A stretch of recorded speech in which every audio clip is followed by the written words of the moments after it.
Tarsoyga tushgan uchastkani ko'ryapsizlar. Uzunasi 20, oldi fasad 15, to'g'ri burchak. Mahallani qaranglar kengligini, bu yoq yon tarafni ham kengligini. Qaranglar, tushuntirib o'taman qisqacha tez. Bu yoq tarafda ikkita xonasi bor. Xohlaylar bu joyi do'kon qilib qo'yinglar yoki-da yashash uchun xona qilib qo'ysanglar ham bo'ladi. Atapleniya hamma narsasi bo'lgan. Ko'rasizlar. Ikkita xona. Bu yerda bitta yopib turib xona qilib qo'ysanglar ham bo'ladi. Men kaletkadan kirib ko'rsataman.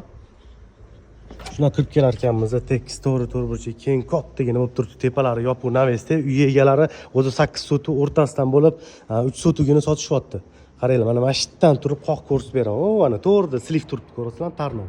Mana shu tarnovda bitta bo'lingani bu yoq taraf sotilyapti. O'rtada kattagina keng yashil maydon. Bu yoq yozgi oshxona qilib qo'yish uchun ham sharoitlari bor. Bu yoqda bitta, ikkita, 3 ta xona bo'lyapti. Ko'rsataman. Mehmonxona. Razmerlari katta keng qilingan. Ko'rasizlar, ataplenalari bo'lgan. Shundan kirib yashasanglar ham bo'ladi. Bu yoqda bunday yurib kelar ekanmiz. Bitta yotoqxona bo'ladi. Ko'rasizlar razmerni. Yonida bitta sanuzel, hojatxona, yuvinish xonalari. Yon tarafda razmeri kattagina keng oshxona bo'ladi. Har qayerda razmerlari katta keng. O'shanda 4 ta xona, bitta oshxona, bitta sanuzel bo'lyapti. Adresi Toshkent tumani Kirov Olmazor ko'chada joylashgan. Narxi $98,000. Egalar nomerini pastda qoldiramiz. Shuni aloqaga chiqib kelib ko'rib baraka qilinglar.